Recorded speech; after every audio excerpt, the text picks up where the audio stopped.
Büyük Atatürk, 87 yıl sonra bile nefesin bu topraklarda hissediliyor.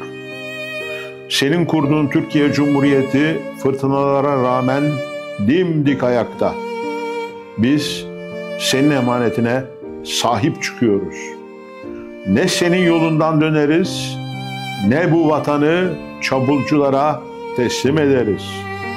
Emanet ettiğin vatanı, Cumhuriyeti ve Türk milletinin şerefini sonsuza dek koruyacağız, savunacağız.